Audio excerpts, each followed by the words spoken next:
Vamos a leer la palabra del Señor en el libro del Evangelio de Mateo, capítulo 5. Mateo capítulo 5, y hoy día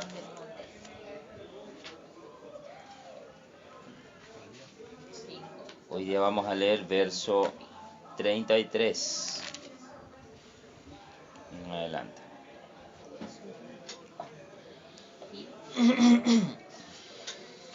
Mateo capítulo 5, verso 33.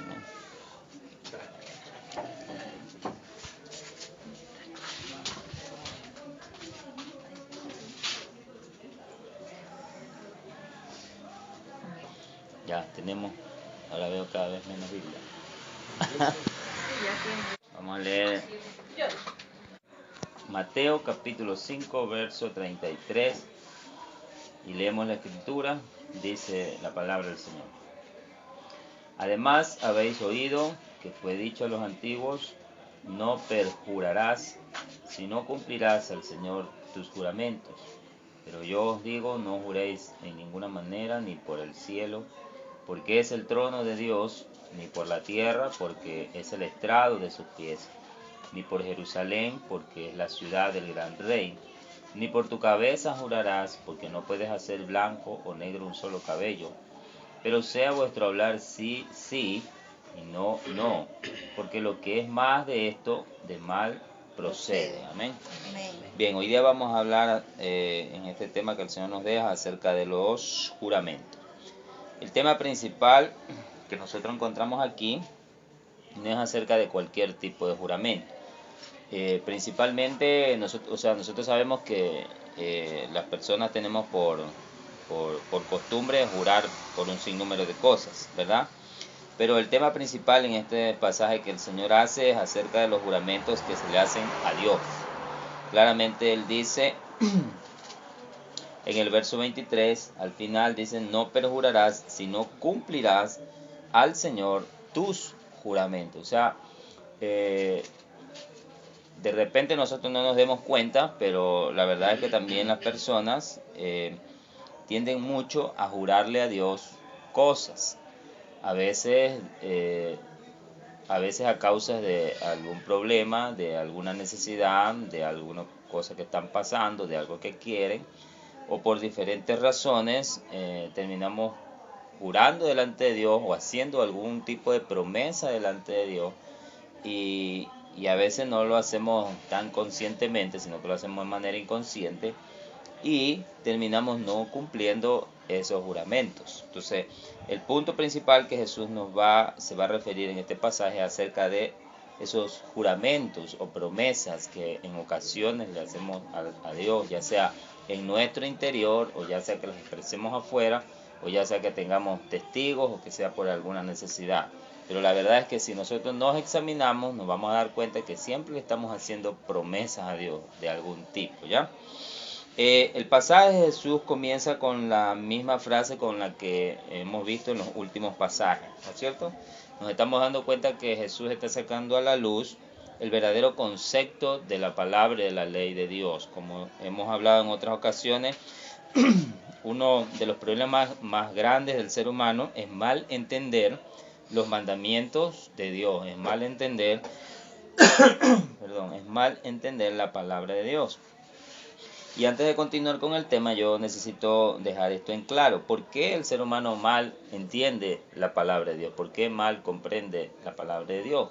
Hay un pasaje que el apóstol Pablo le dice a los corintios, y es que las personas que no han nacido de nuevo, que no conocen a Cristo, son consideradas en la Biblia como hombres naturales, así le llama a la Biblia.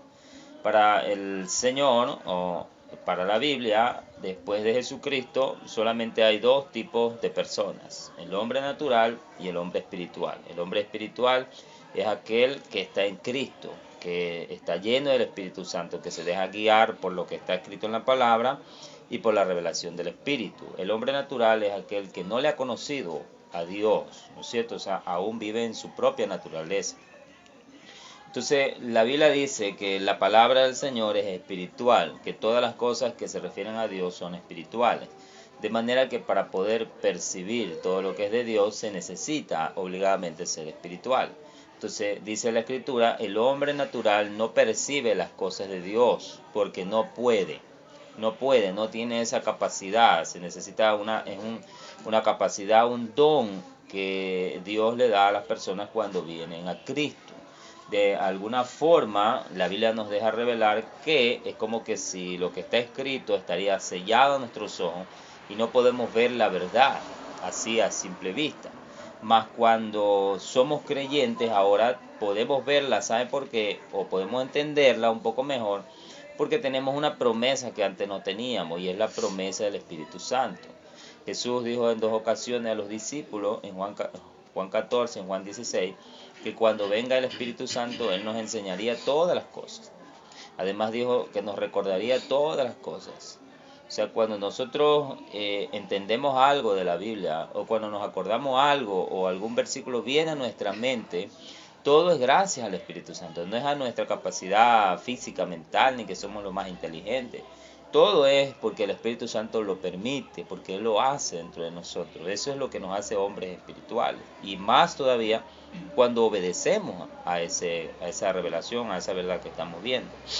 También dijo en el libro de Juan, en la primera carta, hablando del Espíritu Santo, que Él es la unción, y también dice que Él es el maestro. Dice que nosotros los seres humanos en realidad no necesitamos de nadie que nos enseñe, porque si tenemos la unción, o sea el Espíritu, Él nos enseña todas las cosas. Entonces, esta es una de las razones por las cuales las personas mal entienden o tergiversan o interpretan mal la Escritura. Esto puede suceder con una persona que no conoce a Cristo, o con una persona que aparentemente está en los caminos del Señor, pero tendríamos que decir que en realidad no es espiritual.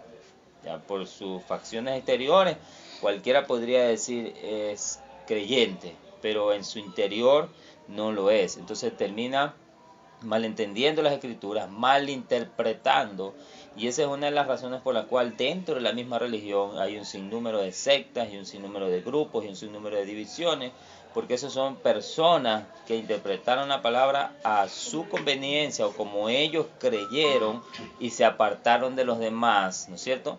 Porque no se acoplaban a lo que ellos pensaban. Entonces esa es la razón principal. Entonces, era lo que estaba pasando con los judíos en los tiempos de Jesús. Imagínense, la Biblia dice que los judíos eran los guardianes de la palabra del Señor. Jesús mismo le dijo a la mujer samaritana en Juan capítulo 4, a ellos que eran samaritanos, era un pueblo apartado, pero que tenían cierto conocimiento de la religión judía. El Señor le dijo, ustedes adoran lo que no saben. Dice, nosotros, hablando del pueblo judío, adoramos lo que sabemos. O sea, el conocimiento les había sido entregado a los judíos, a ellos se les reveló las Escrituras, ellos son los guardianes de la palabra. Y Jesús añade, porque la salvación viene de los judíos. No porque los judíos tengan esa capacidad, ese poder, sino porque ellos fueron puestos en la tierra por Dios como guardianes de la palabra y de la revelación. Por eso aún Jesús tenía que ser judío. Era el pueblo que Dios escogió para hacer todas las cosas por medio de las cuales iba a bendecir al mundo. Amén. Entonces, de la misma manera, hoy en día existe ese asunto, que aún a veces dentro del mismo cristianismo mucha gente malinterpreta las Escrituras, como decía hace un momento, y necesitamos el Espíritu Santo, el poder del Espíritu Santo para entender la verdad. Es tan fácil malinterpretar la palabra, mal entender lo que Dios ha dicho, ¿ya? Y Jesús viene en esos tiempos en que están los judíos y ellos habían hecho unos cambios tan drásticos y terribles a la palabra de Dios, interpretando un pequeños pasajes y guiándolos hacia la conveniencia de ellos. Y eso sí tenemos que decirlo. Una de las razones por las cuales Jesús le habla estas cosas tan de frente hacia ellos, y por ejemplo nosotros podemos ver más adelante, unos capítulos más adelante, en Mateo capítulo 24, porque los que habían cambiado la ley eran los doctores de la ley, o sea, los sacerdotes, los fariseos, los escribas, que eran los que enseñaban al pueblo, ¿no? Ellos eran los que cambiaban la ley y le hacían creer al pueblo que así estaba bien. Entonces Jesús se va en contra de ellos. Nunca he visto a Jesús hablarle a alguien tan fuertemente como le habla a los fariseos, todo un capítulo llamándoles hipócritas, llamándoles mentirosos, diciéndoles cómo ellos han cambiado la ley de Dios por sus costumbres, que prefieren seguir las costumbres más de los ancianos antes que la verdadera palabra de Dios. Entonces ese era el problema en sí, o sea, por su mal corazón, porque realmente a propósito, tenemos que decirlo, lo habían hecho, para que la palabra de Dios se acoplara a lo que ellos querían hacer. Hoy en día, por ejemplo, podemos verlo eso con las leyes del gobierno, con todo eso que es las leyes judiciales.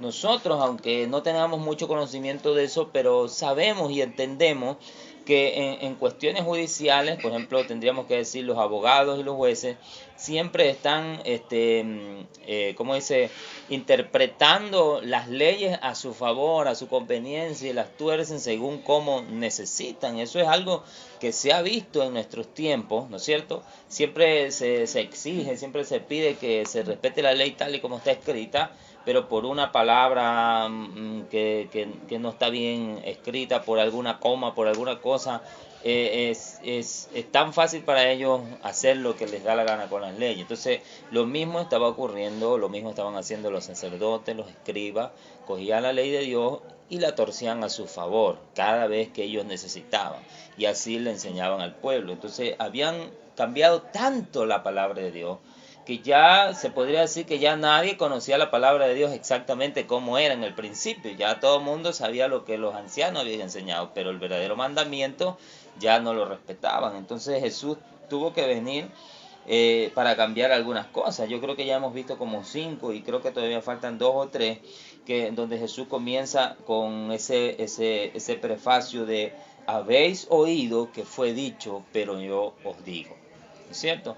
Entonces los ancianos, los sacerdotes, habían cambiado todo este asunto, pero Jesús venía a mostrar la verdad de la palabra. Entonces Él les dice: no juréis, habéis oído que fue dicho a los antiguos, no perjurarás, sino cumplirás al Señor tus juramentos. La palabra perjurar es la palabra que se utiliza para perjurio o para juramento falso. Entonces Él no está diciendo acerca de que jurar es malo, porque si nosotros vamos a los conceptos del Antiguo Testamento, aún Dios exigía que el pueblo jurara por el nombre de Jehová, ¿no es cierto? El problema era que ellos estaban perjurando, o sea, estaban jurando falsamente y aún utilizando el nombre del Señor. Y en este caso, así como hemos visto que en los otros pasajes ellos estaban incumpliendo los mandamientos de Dios, en este pasaje también lo están haciendo. Aquí están quebrantando directamente el tercer mandamiento, que dice: no tomarás el nombre del Señor tu Dios en vano. Porque estaban perjurando, y estaban perjurando en nombre de Dios, utilizando el nombre de Dios en vano para sus fechorías, por decirlo así, ¿no? Entonces, como el corazón del hombre es malo, como el corazón del hombre, como dice la Escritura, es engañoso y mentiroso, no es confiable, ¿verdad? No es confiable. Entonces Jesús termina diciéndoles: pero yo os digo, no juréis en ninguna manera, ni por el cielo, porque es el trono de Dios, ni por la tierra, porque es el estrado de sus pies, ni por Jerusalén, porque es la ciudad del gran rey, ni por tu cabeza jurarás, porque no puedes hacer blanco o negro un solo cabello. ¿No es cierto? Aquí tenemos que decir que hay cierto tipo de gente, ¿verdad?, que como que no puede cambiar o aceptar una cosa como es, y entonces mejor es prohibírsela. Yo creo que al final Jesús es lo que está haciendo. Él se da cuenta que el corazón del ser humano es perverso, es malo, se desvía tan fácilmente. Entonces dice: mejor no juren. Mejor no juren por nada, evítense jurar, no utilicen el nombre de Dios, ni no solo el nombre de Dios, no juren por nada. Mejor acostúmbrense a tener una forma de hablar honesta, a cumplir sus compromisos con un simple sí o con un simple no, ¿verdad? Es lo que ocurre. Por ejemplo, hoy mismo dentro de nuestras iglesias ocurren cosas como esa. Por ejemplo, en nuestra iglesia ha habido necesidad por muchos años de poner de elevar ciertos mandamientos que están en la palabra del Señor o ciertas enseñanzas, elevarlas al tipo de ley.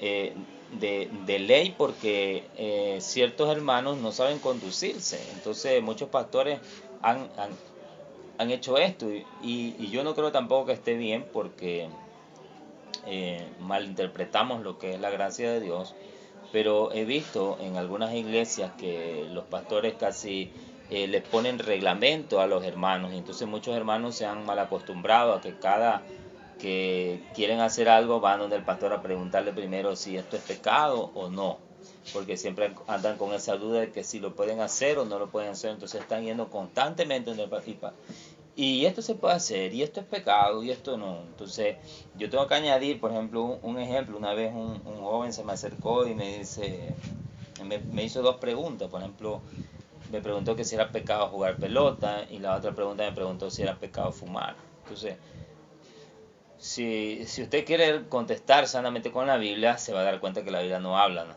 nada acerca de eso, no habla nada acerca de jugar pelota, ni tampoco de fumar. Pero nosotros los creyentes en la gracia que hemos recibido de Jesús, no vivimos por mandamientos ni por leyes como los judíos vivían en el pasado. Nosotros vivimos por principios de vida, ¿no? Entonces, por ejemplo, para no fumar, aunque no hay ningún mandamiento directo que diga no fumarás, pero hay principios que te enseñan, por ejemplo, uno que se puede aplicar, no como una ley o un mandamiento, sino como algo que tú puedes recibir o puedes desechar, que dice que nuestro cuerpo que nosotros tenemos ha sido concebido como templo del Espíritu Santo. Dice que si alguno daña o destruye el cuerpo de Dios, Él lo destruirá a Él. Ahora, nosotros sabemos que el fumar es dañino, es perjudicial para el cuerpo, es cancerígeno para los pulmones. Entonces, si nosotros no queremos destruir el cuerpo de Dios, el templo de Dios, sino que queremos consagrar este templo de Dios solamente a los propósitos de Dios, yo tengo que entender que debo apartarme de ese asunto justamente por eso, ¿no es cierto? No como una ley, sino como un principio, ¿verdad que sí? Entonces, así se pueden aplicar todos los principios de la palabra de Dios a las cosas que nosotros necesitamos. Uno de los pasajes especiales en cuanto a principios es del apóstol Pablo. El apóstol Pablo enseña que nosotros en la gracia somos hechos libres para hacer lo que queramos, pero el apóstol dice, todo me es lícito, pero no todo me conviene en primer lugar. Yo tengo que ver qué cosas le convienen a mi vida espiritual y lo que no le conviene a mi vida espiritual. Y lo que no le conviene a mi vida espiritual debo desecharla. Y esto es algo, es una interpretación individual, porque no todas las cosas perjudican a todas las personas. Hay ciertas personas que dependiendo de su interior, de cómo han sido formados, hay cosas que les perjudican a él y tal vez a otros no les perjudican de la misma manera. Entonces Pablo dice, yo dejaré lo que no me conviene a mí, y cada cual de nosotros debemos hacer así. Y otro versículo parecido que él repite, dice, todo me es lícito, pero no me dejaré dominar de ninguna cosa. O sea, aún dice que hay ciertas cosas que son permitidas, que son lícitas, pero de repente están dominando nuestra vida. Y ese es un principio que se puede aplicar, por ejemplo, a la pregunta de si es pecado o no jugar pelota. O sea, no es pecado hacer deporte, no es pecado jugar pelota, pero si la pelota se está convirtiendo en un vicio, si te está robando tiempo que podías dedicárselo a la consagración a Dios o al servicio a Dios, entonces el apóstol Pablo dice, no me dejaré dominar de nada, que nada domine mi vida, que nada domine mi corazón, que nada llegue a terminarse convirtiendo en mi Dios. Entonces son principios que nosotros podemos aplicar de manera general a un sinnúmero de cosas, ¿no es cierto? Y eso es lo que nosotros debemos aprender. Entonces Jesús es lo que está haciendo. Él está, al llegar aquí con los judíos y al cambiarles, por decir así, ellos veían como que Él les estaba cambiando la ley, pero no era así. Él les estaba diciendo que necesitaban empezar a vivir por principios, para que no dependieran más de los sacerdotes, de los escribas, de los maestros. Por eso es que yo les decía aquel pasaje que está en Juan que dice, ya no tenemos necesidad de maestros. Y es un pasaje, una promesa que Dios hace por medio del profeta Isaías, que dice, nunca más tendrán necesidad de que, perdón, de que alguien les enseñe. sino que todos serán enseñados por Jehová, dice la Escritura, hablando de que el Espíritu nos enseñará ahora. Entonces, ahora nosotros que tenemos al Espíritu, la unción del Señor, Él es nuestro Maestro. Él es nuestro Maestro. Yo esto es algo que he compartido en las iglesias. Ni los pastores, ni los predicadores, ni los líderes en realidad somos maestros, los hermanos. Simplemente somos guías. Y no debemos imponernos en ninguna manera con ninguna enseñanza ni con ninguna regla. Nosotros hemos sido llamados simplemente a darles, como dice, esas pautas necesarias, importantes a los demás, para que ellos puedan emprender su propia carrera. Mas, sin embargo, yo creo que eso es algo que no está sucediendo en estos tiempos, sino que muchos líderes se imponen sobre la grey, se enseñorean sobre los hermanos y los ven como propiedad suya, como su rebaño, cuando no es así. Ninguno de nosotros somos llamados a eso. Simplemente nosotros, como le digo, debemos poner las armas necesarias, el equipo necesario para que ellos ahora emprendan su camino solos, porque no podemos estar toda la vida llevándolos de la mano. ¿No es cierto? No es saludable, tienen que crecer en algún momento, tienen que aprender a pararse firmes sobre sus pies y sobre todo tienen que llegar a tener esa capacidad de poder ayudar a otros, ellos también, ¿no es cierto? Entonces ese es el propósito que hay cuando se habla de discipulado en la Biblia. Ese es el objetivo, lo que debemos tener en nuestra mente, ¿no es cierto? Por ejemplo, como en este caso, cuando alguien está recién convertido, necesitamos explicarle la palabra paso a paso. Pero aún así no es obligación, como dice, darles la palabra, como dice, totalmente masticar a los demás, sino ayudarles a encaminarlos, que ellos puedan ir aprendiendo a resolver los problemas por sí solos, ¿no es cierto? Entonces eso es lo que intentamos hacer. Entonces, en este punto hay muchas cosas que nosotros podemos ver. Como yo les decía hace un momento, Jesús se va a referir principalmente a los juramentos que tienen que ver con Dios, a esas promesas, esas declaraciones que le estamos haciendo a Dios repetidamente y tantas veces por diferentes cosas y que luego no cumplimos. Realmente Jesús quiere que nosotros evitemos ese asunto, que estemos haciéndole promesas a Dios y luego no cumplirlas. O si las hacemos, pues entonces que las cumplamos, ¿no es cierto? Sino que no nos quedemos en ese plan de no cumplir esas promesas. Por ejemplo, vamos a ver unos pasajes en el Antiguo Testamento acerca de esto. Dice, yo les decía hace un momento en Éxodo 27, donde está el tercer mandamiento, dice, no tomarás el nombre de Jehová tu Dios en vano, en Éxodo 27. Pero también tenemos, bueno, eso ya lo leímos el otro día, vamos a ver Levítico 19:12. El Levítico 19:12 dice, y no juraréis falsamente por mi nombre, profanando así el nombre de tu Dios. Y no juraréis falsamente por mi nombre, profanando así el nombre de Dios. Mire, Dios aquí no está diciendo, no juréis por mi nombre, dice, no juraréis falsamente por mi nombre, profanando así el nombre de Dios. En Números, en capítulo 30, verso 2, Números 32, está más adelante en Levítico, dice, cuando alguno hiciere voto a Jehová, no quebrantará su palabra. Yo tengo aquí el versículo un poco cortado. Números 32, cuando alguno hiciere voto a Jehová, puedes leerlo todo, es grande ese versículo, ¿verdad? Cuando alguno hiciere voto a Jehová o hiciere juramento ligando su alma con obligación, no quebrantará su palabra, hará conforme a todo lo que salió de su boca. Y en Deuteronomio 23:21, 23. dice, cuando haces voto a Jehová tu Dios, no tardes en pagar. No tardes en pagar. Este versículo se repite nuevamente en el libro de Eclesiastés. Dice que cuando lleguemos ante la presencia de Dios, no hagamos como los insensatos que se apresuran a hacer promesas delante de Dios y que luego no las cumplen. Porque aunque Dios es bueno y todo eso, cuando nosotros, como leímos ahorita en el versículo en Números, hacemos una promesa, un pacto, un juramento, ligamos nuestra alma a ese juramento, a ese pacto. Y entonces nos ponemos en una deuda que tenemos que pagarla. Entonces, si nosotros conocemos que en algún momento hemos hecho alguna promesa de Dios, algún pacto, alguna cosa, deberíamos procurar saldarla para evitar algún tipo de repercusión. Porque estamos jurando o prometiéndole a Dios, no a cualquier persona.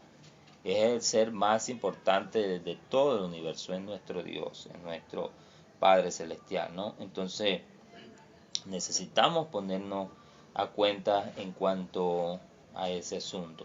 Entonces Jesús les dice, no vivan por leyes, más bien vivan por principios. No tienen necesidad de jurar, no juren por Dios, ni siquiera por el cielo, porque es el lugar donde Dios se sienta, ¿no es cierto? A veces, miren, nosotros, nuestra costumbre es jurar por Diosito Santo, o por mi mamita santa, o por cualquier cosa, cuando queremos que los demás nos crean el juramento, ¿verdad? Pero lo que Jesús está diciendo, y este es el segundo punto, ¿verdad? Yo les decía que lo principal es los juramentos hacia Dios, las promesas hacia Dios. El segundo punto es esas promesas que hacemos a las demás personas de cualquier tipo, ya sea por negocio, por trabajo, por alguna razón, ¿no es cierto?, que creemos que nos creen y nos vemos en la necesidad de hacer ese tipo de juramento. Jesús dice, lo que nos está enseñando en este principio es que nuestra palabra no pesa, es tan liviana, no tiene peso, no tiene argumentos, no tiene el necesario valor que necesitamos estar jurando encima de ella para que alguien nos crea. Y a pesar de que a veces juramos, ni siquiera así nos creen, ¿no es cierto? Entonces, usted ve como hoy en día se ha hecho una novedad, eso de cuando las personas juran, y eso se ve a veces en las caricaturas o en los niños, que cuando se ven obligados a jurar en alguna cosa, pero no quieren cumplir el juramento, cruzan los dedos, y se ha dado la creencia de que cruzando los dedos invalidas el juramento. Pero eso es lo mismo que estaban haciendo los judíos en su tiempo. Ellos estaban buscando salidas a esos tipos de juramentos para no verse obligados a cumplirlo.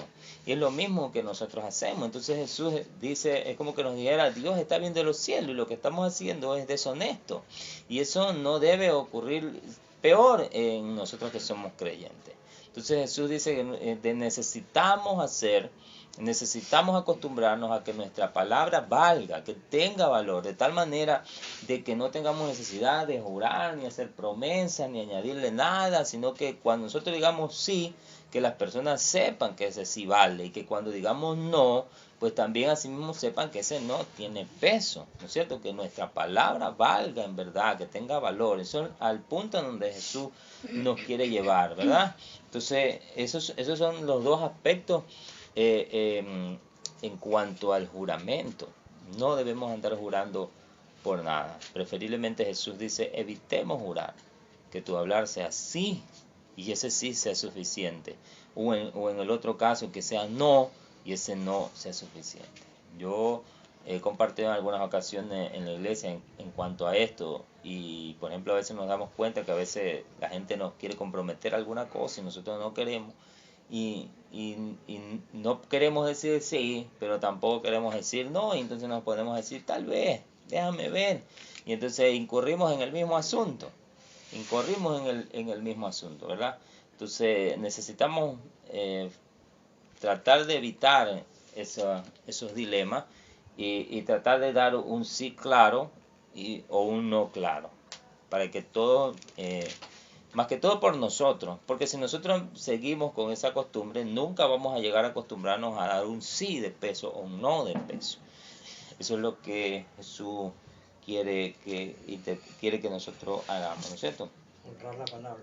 Honrar nuestra palabra, no vivir por ley, sino por un principio válido. El Señor Jesús, más adelante, yo le decía en Mateo 23, donde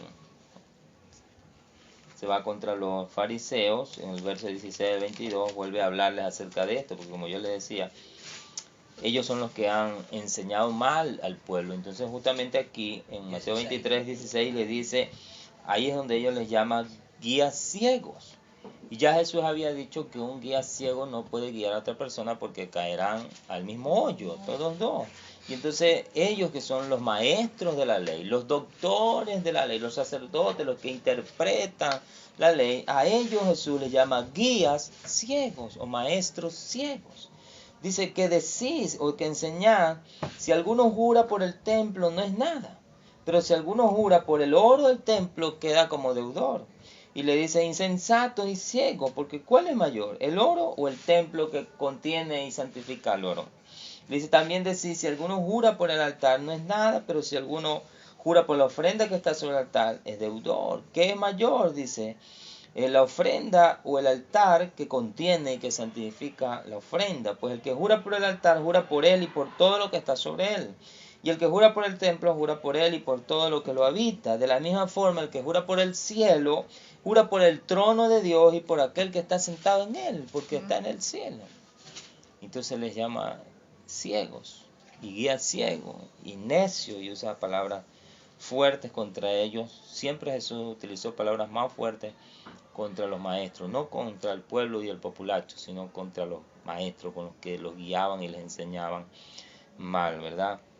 Entonces, ante el pueblo Jesús siempre tuvo esa gracia de enseñarles, de abrirles la palabra, de procurar que ellos entendieran la verdad de Dios. Y al pueblo siempre le fue más fácil de entender y recibir la palabra de Dios. Lo mismo que no ocurrió con los sacerdotes. Los sacerdotes, cada que oían a Jesús predicar, se endurecían más su corazón y se enojaban contra él.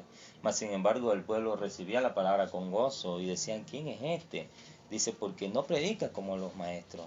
Él predica con autoridad, con verdadero peso en sus palabras, creíbles que se pueden recibir, ¿no? Entonces, ¿cómo uno puede llegar a ser ese tipo de maestro que cuando hable con autoridad? Jesús, ese es el principio que nos está dando. En nuestro hablar comienza todo, en nuestras promesas comienza todo, en nuestro carácter comienza todo, ¿no es cierto? Lo que la gente ve en nosotros, o sea, en nuestro comportamiento, nuestro hablar, nuestra manera de ser, es lo que le dará testimonio del tipo de personas que somos o del tipo de maestros que somos. Entonces Jesús quiere llevarnos a ese punto en donde todos, no solamente los que están como líderes de la iglesia, sino que todos estemos en ese rumbo de convertirnos en personas, como dice el hermano Pedro, con una palabra que se honre, con un hablar que se honre y un carácter, una actitud que se honre, ¿verdad? Algo que también yo he compartido en la iglesia es que, por ejemplo, en la Biblia nosotros encontramos que hay requisitos para las personas cuando quieren ser líderes, pastores y cosas así. Y se exige de ellos algo más alto, algo más elevado, justamente porque son los guías del pueblo. Mas, sin embargo, no porque ahí la Biblia dice que son requisitos exclusivamente para los obispos.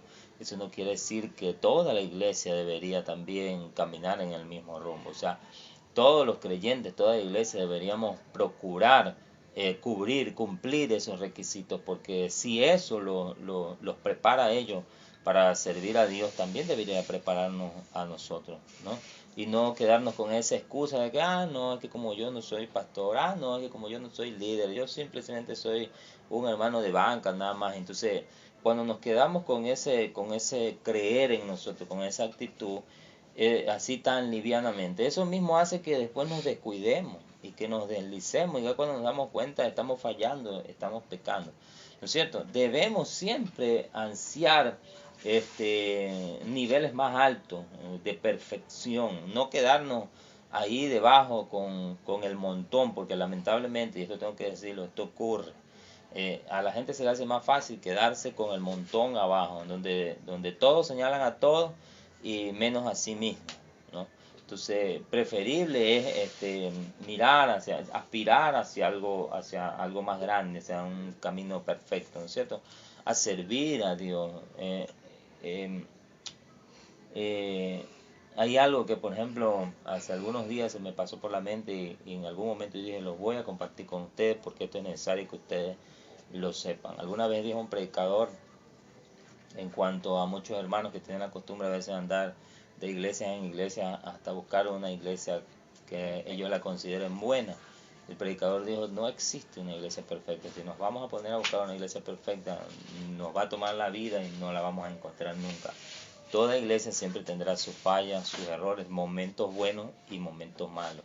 Entonces, lo que nosotros necesitamos no es acoplarnos a la mentalidad de la mayoría que ven lo malo, que son tan buenos a veces por señalar y criticar. Porque la mayoría de las personas que critican son las que menos hacen. Lamentablemente es así, son las que menos hacen o las que no hacen nada. Critican al que está haciendo, critican porque falla. Pero alguna vez dijo un predicador, pero por lo menos él lo está intentando. Pero ¿qué de nosotros que simplemente estamos criticando acá y no hacemos nada? Entonces decía, si tú estás listo para criticar al que falla, también debes estar listo para cubrir ese lugar. También debemos estar listos para cubrir ese lugar. Porque si yo digo, él está fallando, y al mismo tiempo es como que yo estoy diciendo, yo debería estar en su lugar porque yo soy mejor que él. ¿No es cierto? Por ejemplo, tenemos una historia en la Biblia. Yo he escuchado a mucha gente que critica a Pedro en aquella ocasión cuando él caminó sobre el agua. ¿No es cierto?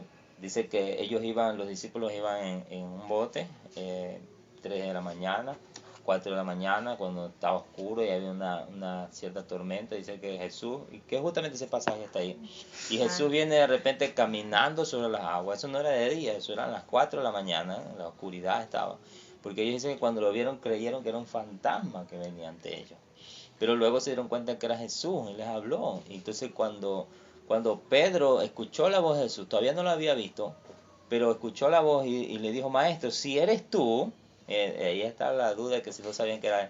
Maestro, si eres tú, manda que yo camine sobre las aguas, porque simplemente veían a ese hombre caminar. Entonces Jesús le dijo, ven. Y Pedro se lanzó y caminó. Y hoy en día, y luego más adelante sabemos que se hundió porque su fe flaqueó, ¿no es cierto? Entonces hay tanta gente que yo he oído que critica a Pedro, dice Pedro, falta de fe, se hundió, decía alguien en alguna ocasión. Claro que eso no está en la Biblia. De repente estamos como los discípulos de la barca, ninguno se atrevió a hacerlo. Entonces es fácil criticar a los demás, pero también tendríamos que decir, pero fue el único que se arriesgó. Fue el único que dijo, yo quiero caminar, yo quiero ir donde está Jesús. Los demás todos se quedaron en la seguridad de la barca. Así ocurre a veces en nuestras iglesias. Son pocas las personas que se arriesgan. Nosotros sabemos que podemos fallar cuando tratamos de ayudar a alguien, cuando de repente nos vemos en algún tipo de liderazgo o alguna cosa. Podemos fallar, pero debemos seguirlo intentando. Entonces por eso le digo, es tan fácil quedarse abajo con la mayoría, ¿ya? Y es ahí donde a veces cometemos el error. Por eso esto quiero enseñarles a ustedes para que lo sepan. Porque sucede que la mayoría a veces te llena de tantas cosas en la cabeza y es algo terrible, no debería ocurrir, pero en algunas iglesias uno va llegando y lo primero que hacen es hablarte de las flaquezas del pastor, del hermano que es así, con ese hermano no te juntes, con el de acá así, cosas como esas. No debería ocurrir, pero ocurre. Entonces, y esto ocurre en la mayoría de las iglesias. Por eso yo, si nosotros decimos, no, aquí en esta iglesia hay este tipo de hermano, mejor me voy a buscar otra, en todas vas a encontrar ese tipo de hermano. Lo que debemos hacer es no escuchar a ese tipo de hermanos, pasar por encima de ese tipo de hablar, porque ellos no han entendido los principios de Jesús. No han entendido los principios de Jesús. Y como no los han entendido, siempre van a estar en ese nivel. Nosotros necesitamos entender los principios de Jesús acerca de nuestro hablar, de nuestro carácter, de nuestra forma de ser. Amén. Recuérdense que hace unos capítulos atrás hablamos acerca de Jesús que dice que debemos ser luz y debemos ser sal. ¿Cómo puedo ser luz si yo tengo ese tipo de hablar y ese tipo de comportamiento? ¿No es cierto? No puedo ser luz, no puedo ser sal, tengo que ser diferente, tengo que ser no solamente diferente al mundo, sino incluso diferente a ese tipo de hermanos. Tengo que pasar de ese nivel rápidamente y tratar de pasar rápidamente y no quedarnos ahí atollados. Yo he visto a muchos hermanos que llegan a las iglesias y se quedan ahí en ese nivel con los hermanos que en algunas ocasiones les saben llamar hermanos de banca, porque una vez que llegan, decía un predicador, se sientan en su banca ahí y se quedan por la eternidad. De ahí nadie los mueve, ese supuesto como que compraron un pedacito. Entonces, eso es algo que nosotros debemos tenerlo en cuenta, y esto es algo que yo lo comparto con ustedes, porque no sabiendo aún todavía lo que Dios ha destinado para ustedes, de todas maneras yo necesito compartirles esto, amén, para que ustedes estén advertidos de cualquier cosa con la que se puedan enfrentar. Entonces, Jesús quiere que nuestro hablar, que nuestro carácter sea totalmente distinto. No vivamos por leyes, sino por principios. Vivir por principios nos ayudará a madurar rápidamente. Vivir por leyes nos hará siempre dependiente, nos hará dependiente del pastor o de otro hermano. Y necesitaremos siempre que ese hermano esté haciendo algo por nosotros. Pero si nosotros empezamos a vivir por principios, nos levantaremos. Podremos acercarnos a Dios directamente a Él cuando necesitemos algo. Y más allá de eso, también nosotros podremos ayudar a otros cuando tengan alguna necesidad.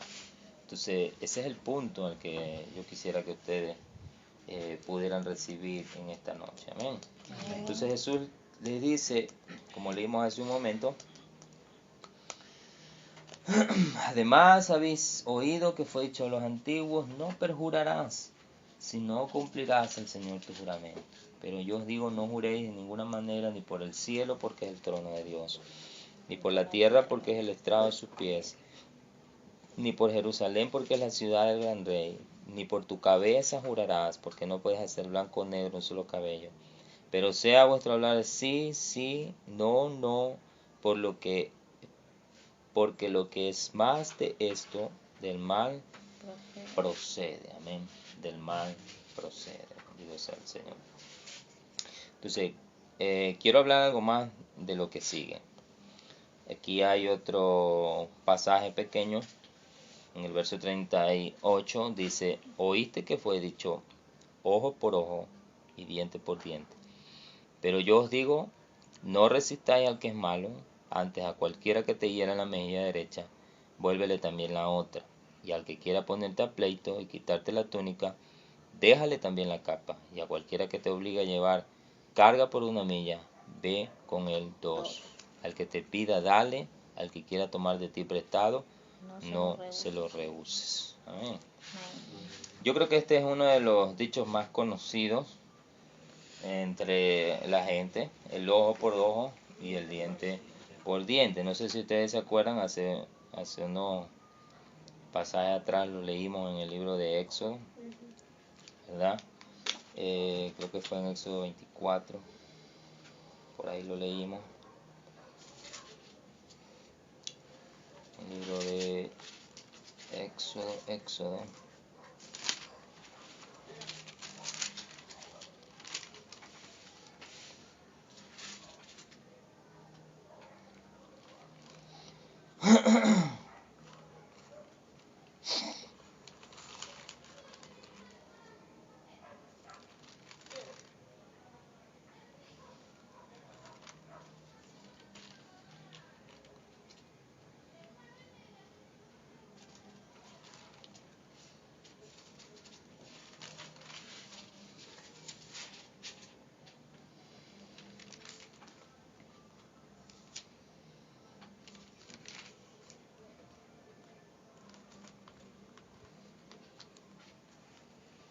Éxodo 21.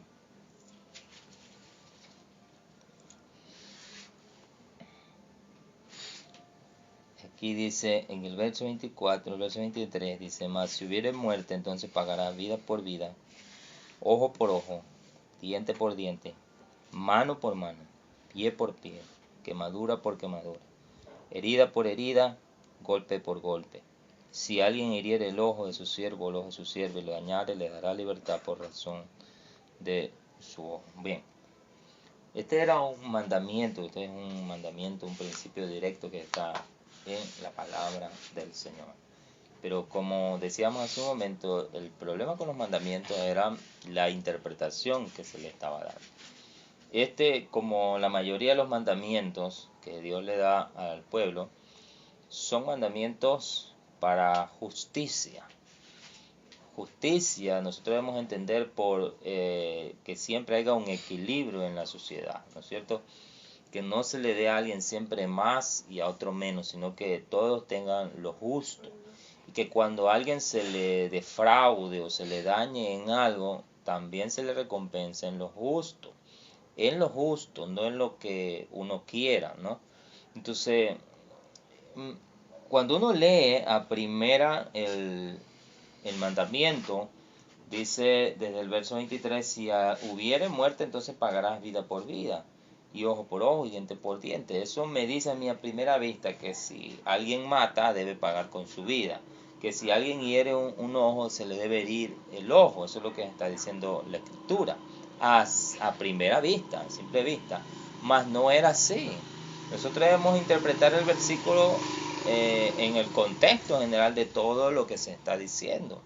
No sé si ustedes se recuerdan, por ejemplo, uno de los pasajes que leímos, no sé si es aquí mismo en este capítulo, pero tal vez se acuerden que dice se decía acerca de un hombre que tuviera un toro, y dice que si el toro fuera acorneador, ¿no es cierto? De esos que son así salvajes. Entonces, y dañar a alguien, matar a alguien, y cuando se vaya a hacer el juicio había que tenerse en cuenta dos cosas.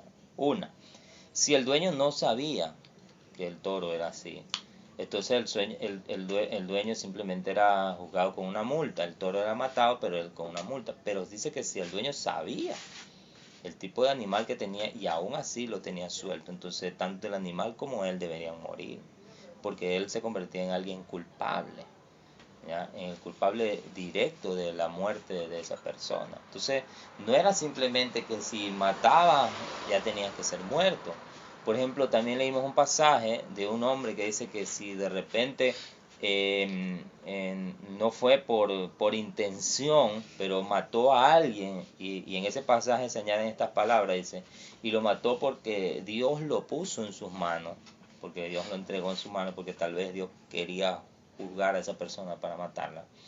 Entonces, se da también esa precaución, esa libertad en el juicio, para que tal persona no es que simplemente va a ser muerto por haber matado a alguna persona, sino había intención, había que jugar todos los parámetros de lo que estaba ocurriendo. No era de simplemente ir directo y ya matar a alguien porque hay una muerte.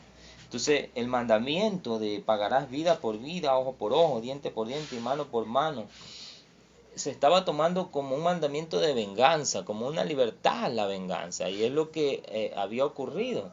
Entonces, cuando se veía que alguien había sido lastimado de alguna razón, que se había incurrido en este mandamiento, simplemente se actuaba conforme a la venganza, nada más, y no había ese, ese remordimiento, por lo menos, de decir, al que estás matando es tu hermano, es parte de tu pueblo, porque aunque no fuera tu familiar, la Biblia dice que Dios los consideraba a todos como hermanos. Todo israelita era hermano el uno del otro, no importa que no fuesen ni siquiera de la misma tribu, porque sus padres eran hermanos. Los 12 hijos de Jacob fueron hermanos, entonces como consecuencia ellos eran hermanos, eran familia, eran de la misma sangre. Lo mismo ocurre en esta vida. O sea, en este mundo, aunque haya hombres malos y haya hombres que no sean tan malos, de todas maneras, todos le pertenecemos a Dios, todos fuimos creados por el mismo Dios y Él nos puso en esta tierra. Y aunque no lo veamos así de principio, somos hermanos indirectamente, porque Dios nos puso aquí. Entonces, lo que Dios quería evitar, y este era el punto, Dios quería evitar o limitar la venganza, evitarla, por eso da el mandamiento, ¿ya? Pero cada que Dios da este tipo de mandamientos, siempre había que tener todas las cosas en consideración, no actuar de manera desmedida, impulsiva, como a veces nosotros actuamos, ¿no? Entonces Jesús viene y le da la verdadera interpretación al mandamiento y le dice, oíste que fue dicho. Y esto no era algo que simplemente habían dicho los ancianos, era algo que estaba en la palabra del Señor, era un mandamiento directo de Dios, pero siempre había que tener consideración que era tu hermano, que era un israelita. Entonces, aunque al final se considerara que él era culpable, siempre tendría que haber habido un lamento porque el hermano cayó, porque el hermano falló, porque al final de cuentas es tu hermano, ¿no es cierto? Es de tu misma sangre, pero no había eso, o sea, venía esa, como se dice, esa frialdad de corazón de matar sin siquiera sentir nada, ¿no es cierto? Y no lamentarse por ese asunto, y era lo que estaba ocurriendo. Entonces Dios pone un límite a la venganza. Dice, si fuiste herido por un ojo, lo mucho hasta donde tú puedes tomar justicia es herir un ojo, no más de eso. Porque también a veces para eso somos buenos, ¿no es cierto? Si alguien nos da un golpe, nosotros queremos dar dos, queremos descargar toda la ira, toda la furia encima de la otra persona, y entonces ya nos salimos del límite, nos desmedimos y nos dejamos llevar por la ira. Y ya hablamos también sobre el asunto de la ira, ¿verdad? Que no está con Dios. Por ejemplo, hay un pasaje en las Escrituras que dice acerca de la venganza. Por ejemplo, recuerdo ahora que hablamos que dice la Escritura, no demos lugar a la ira, ¿verdad? Ese es uno. Pero también tenemos en el libro de Romanos capítulo 12, verso 19, que dice, no os venguéis vosotros mismos, amados míos. No os venguéis vosotros mismos, amados míos, sino dejad lugar a la ira de Dios. Porque escrito está, mía es la venganza, yo pagaré, dice el Señor. Dios, a final de cuentas, es el único que tiene derecho de vengarse. Él es el único. Nosotros no podemos actuar bajo esa premisa de vengarnos de nadie, peor de un hermano. Y este versículo se repite en Hebreos capítulo 10, verso 30, y dice, pues conocemos al que dijo, mía es la venganza, yo daré el pago, dice el Señor, y otra vez el Señor será el que juzgue a su pueblo. Hebreos capítulo 10, verso 30. Entonces, tenemos a Jesús hablando acerca de este mandamiento y de cómo se ha salido del contexto verdadero, de la verdadera interpretación.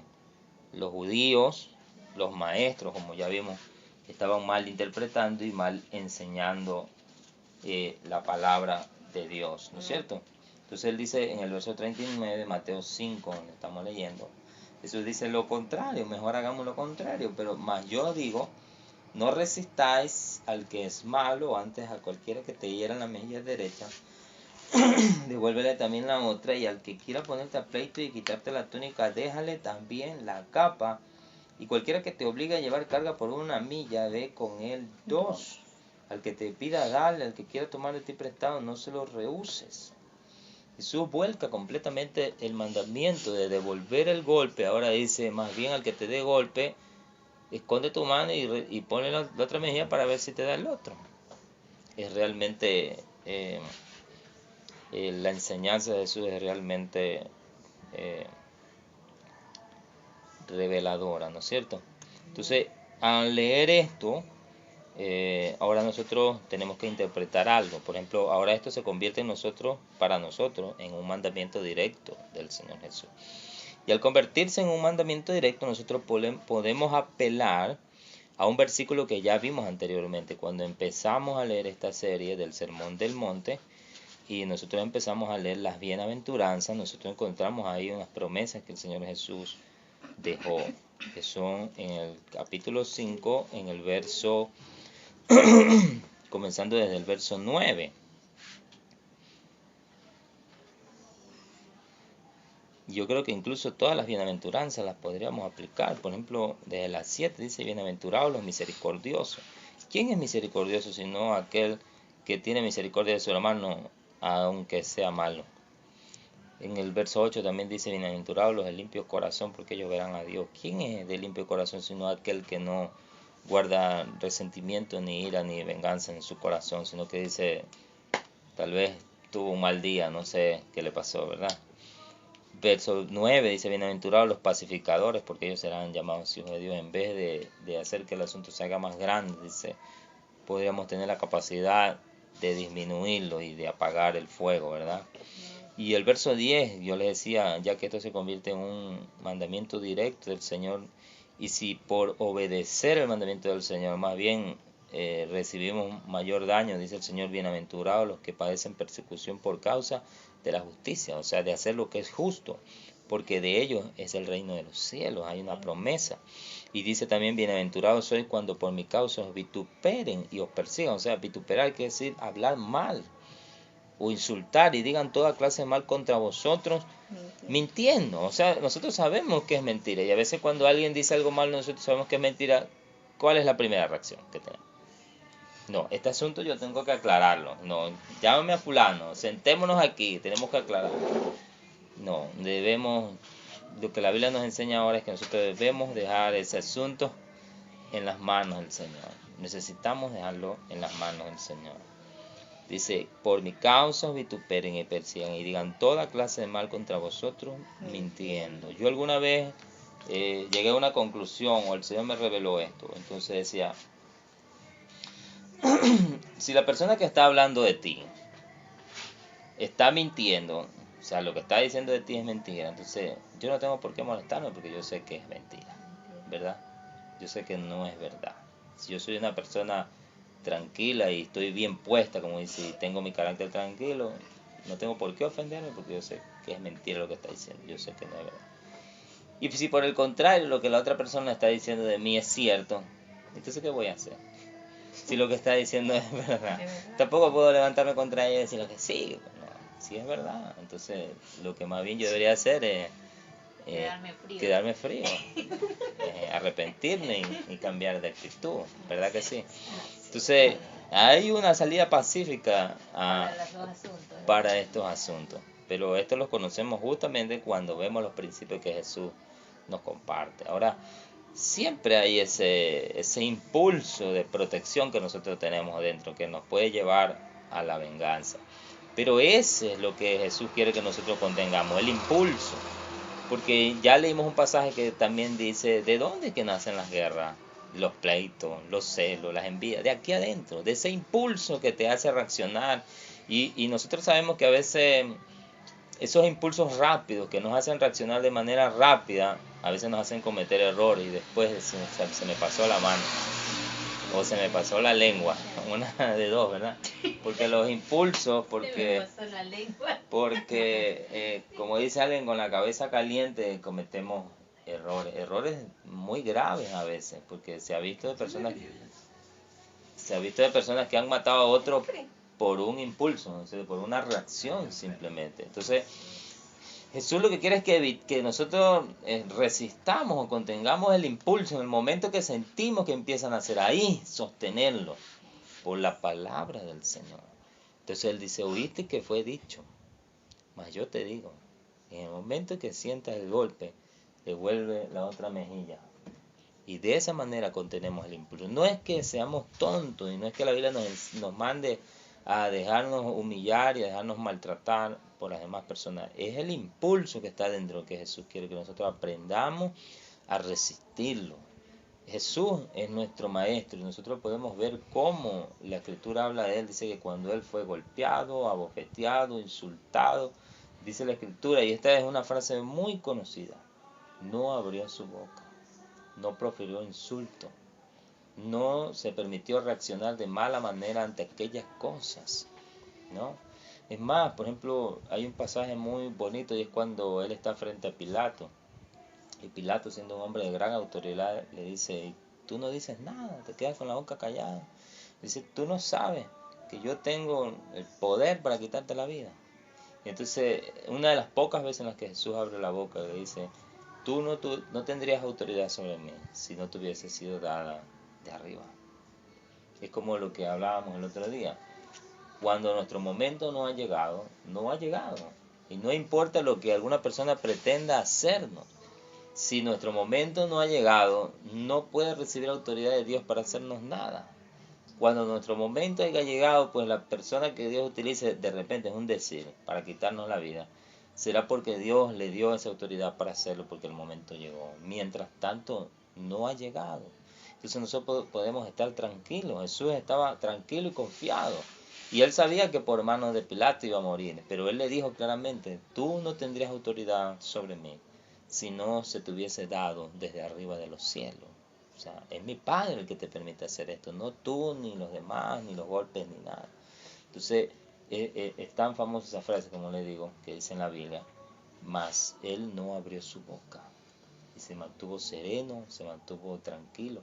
Y justamente por todas esas cosas, dice la Biblia en Filipenses, que estaba leyendo ahora mi hermana, justamente por todas esas cosas, porque él supo humillarse en su interior y resistir a esos impulsos naturales que nosotros tenemos, es que la Biblia dice que él fue exaltado hasta lo máximo. O sea, sí hay recompensa, no se trata simplemente de dejar que la gente pase por sobre nosotros y como dice, vamos a ser los tontos del barrio, no.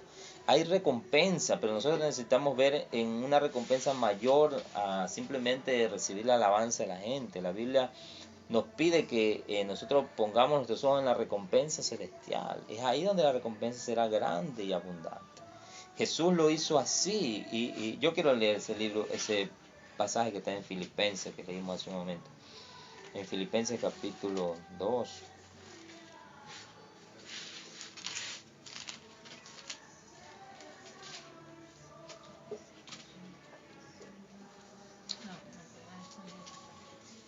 Mire, en el verso 8, ya en los versos anteriores dice que Jesús ya se había humillado dejando su gloria para venir al mundo.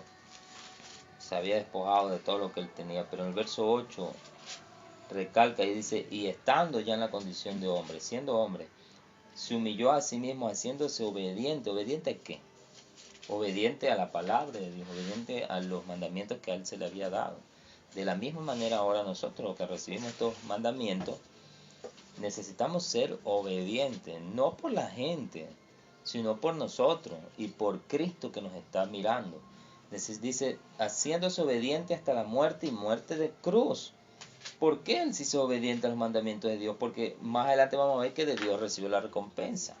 Dice, por lo cual Dios también le exaltó hasta lo sumo y le dio un nombre que es sobre todo nombre, para que en el nombre de Jesús se doble toda rodilla de los que están en los cielos y en la tierra y debajo de la tierra, y toda lengua confiese que Jesucristo es el Señor, para gloria de Dios Padre.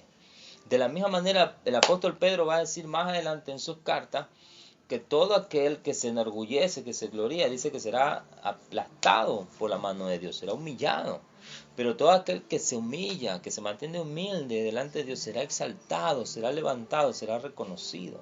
Entonces, de la misma forma, si nosotros obedecemos los mandamientos del Señor, porque los obedecemos porque Él nos los pidió, porque Él nos los dejó, entonces Él que nos está mirando nos dará la recompensa en su momento. Él también nos exaltará. Así como Él fue exaltado por Dios, Jesús nos exaltará. Nos levantará también a su lado. Y esa es la recompensa que nosotros necesitamos tener en cuenta. No lo que la gente diga de nosotros aquí en la tierra. Necesitamos aprender a vivir no por lo que la gente dice ni por lo que la gente piensa, sino por lo que Dios piensa de nosotros. ¿Ya? Necesitamos despojarnos de esa ligadura. A veces nosotros dependemos mucho de lo que los vecinos dicen, de lo que el fulano dice, de lo que el de allá dice de mí. No debemos debe dejar de importarnos eso. Debemos caminar agradando a Dios, como dice la Biblia, y no a los hombres, agradando a Cristo y no a los hombres. Porque de Él vamos a recibir una recompensa grande. ¿Por qué la gente busca agradar a la gente? Porque busca la alabanza de la gente. Y esa es la recompensa que ellos buscan. Entonces, ¿por qué el creyente debe agradar a Dios, agradar a Cristo, obedecer su palabra? Porque anhela la recompensa de Dios, la alabanza de Dios. Y la alabanza de Dios es mayor que la alabanza de la gente. Entonces, eso es lo que nosotros debemos anhelar. Y ahí deben estar puestos nuestros ojos. Amén. Entonces, volvamos a Mateo capítulo 5. Donde dice la escritura en el verso 38, oíste que fue dicho ojo por ojo, diente por diente, pero yo os digo, no resistáis al que es malo, antes a cualquiera que te hiera la mejilla derecha, vuélvele también la otra, y al que quiera ponerte en pleito y quitarle la túnica, déjale también la capa. A cualquiera que te obligue a llevar la carga por 1 milla, ve con el 2, y al que te pida dale, y al que quiera tomar de ti prestado, no se lo rehuses. Es realmente radical la enseñanza de Jesús pero es necesaria. ¿Ya? Como les digo, Jesús no lo hace tanto por los demás, sino por nosotros.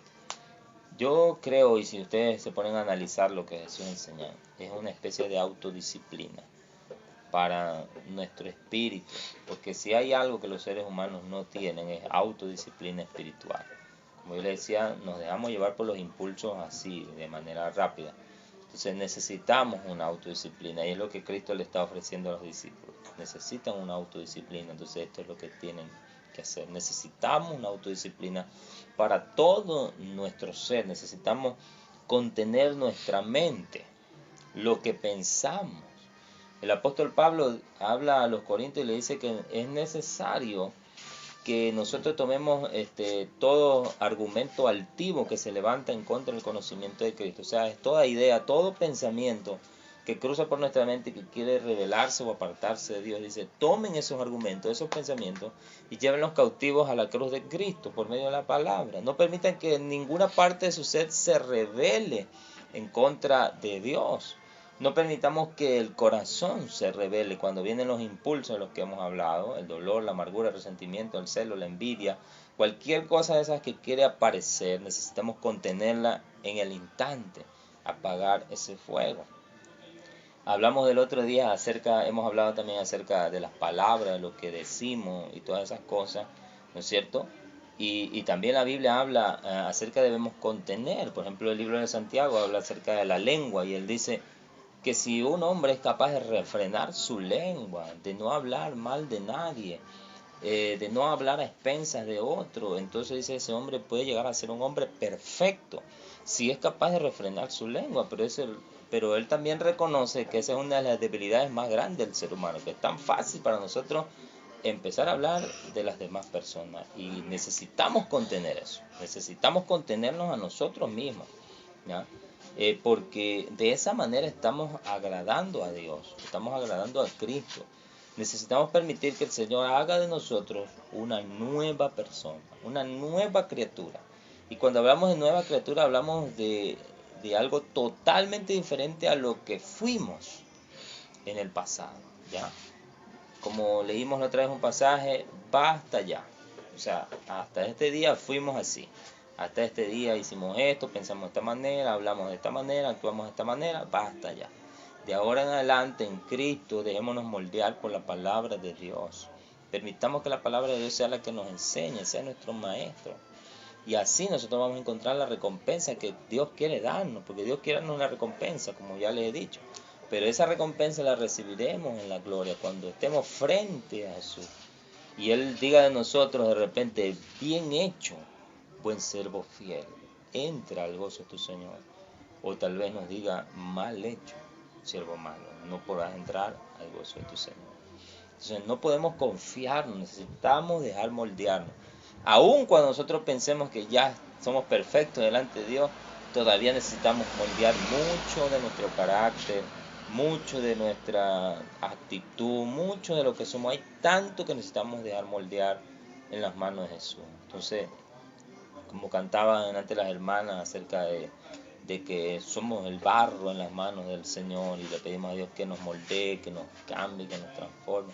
Entonces permitámosle a Dios que haga eso. Permitámosle que nuestro corazón sea una fuente de bendición. ¿No es cierto? Yo les decía, lo leímos hace unos días y lo dice en el pasaje que le digo que Santiago habla. A veces nuestra boca se puede convertir, puede llegar a ser una fuente de agua dulce, como también puede llegar a ser una fuente de agua amarga. Cuando expresamos malas palabras, cuando perjudicamos a otros, como lo vimos cuando vimos el capítulo de hablar necio, fatuo, ¿no es cierto? Que podemos matar y destruir a alguien. O cuando hablamos a espaldas de alguien, simplemente. No estamos utilizando nuestra boca para bendecir. No estamos utilizando nuestras palabras para edificar. Y la Escritura nos dice que debemos utilizar nuestra boca solamente para edificar y solamente para bendecir a otros, nada más. Procuremos eso, ¿ya? Sí, decía alguna vez alguien, si no tenemos nada más que hablar, la Biblia dice, pues ponte a cantar con salmos y himnos espirituales, dice el apóstol Pablo, pero nada más salga de nuestra boca, que a la cuenta no es de nuestra boca, sino de nuestro corazón. Porque tendríamos que entonces decir que es lo que en verdad sentimos y lo que hay, ¿no?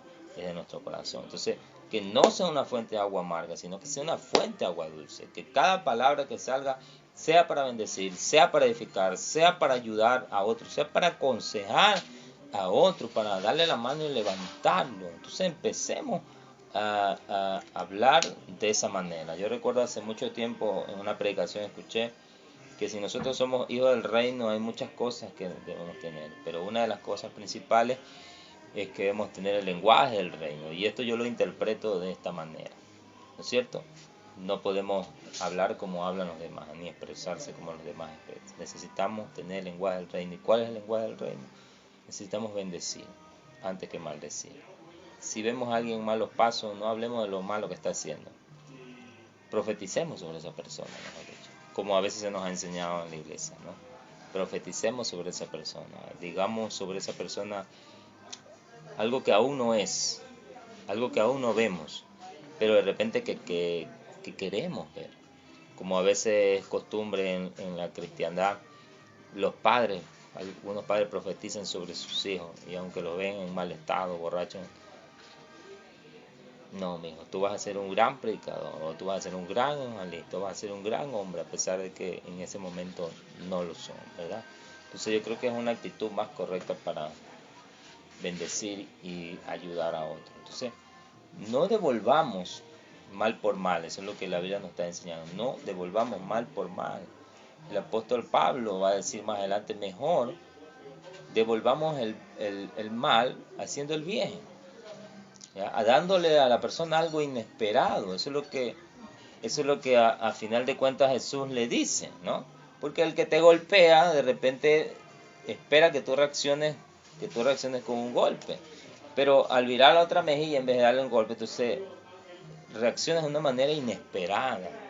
Y eso es lo que Jesús quiere, que reaccionemos ante la gente de una manera inesperada, totalmente diferente, totalmente renovado por medio de la palabra de Dios. Cuando las personas vean eso, entonces se preguntarán, ¿qué pasó? ¿Qué es lo que provocó esa nueva actitud en nosotros? Entonces, al final de cuentas, terminaremos hablándole y testificándole de lo que Dios ha hecho en nosotros. Amén. Entonces, Jesús quiere que nosotros demos una respuesta inesperada, conforme a lo que ahora estamos aprendiendo de la palabra, de los principios que se nos está dando. No pagar mal por mal, de ninguna clase, sea en pensamiento, sea en actos, sea en palabras, sea en actitud, no pagar mal por mal, sino devolver el mal con un bien, con una bendición. Y eso lo vamos a ver mayormente recalcado en el siguiente capítulo que veremos en la próxima sesión, cuando Jesús le va a decir, pero yo digo, amad a vuestros enemigos y orad por los que os aborrecen, bendecid a los que os maldicen y cosas como esas. Entonces, este es los principios de la palabra del Señor, y es algo que nosotros debemos aprender. Yo siempre he creído que, como les dije cuando empezamos la serie, la Biblia nos dice que nosotros debemos obedecer los mandamientos de Dios. Y yo en los primeros años de mi vida cristiana siempre tuve una duda, ¿cuáles son los mandamientos de Dios? Porque cuando hablamos de mandamientos hablamos de algo directo, ¿no es cierto? De reglamentos, de leyes. Y las únicas que nosotros podemos encontrar directamente en la boca de Jesús es lo que Él comparte en el sermón del monte. Y más todavía, como les dije, cuando Él termina en el capítulo 17 y dice, ¿cómo compararé al hombre que obedece lo que yo he dicho? Entonces Él habla de la parábola de los hombres que edifican el uno una casa en la roca y el otro sobre la arena. Entonces, no perdamos esa perspectiva.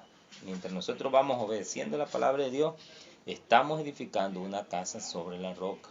Cuando vengan los problemas, cuando azote la tormenta, estaremos firmes. Jesús es la roca y Él nos sostendrá.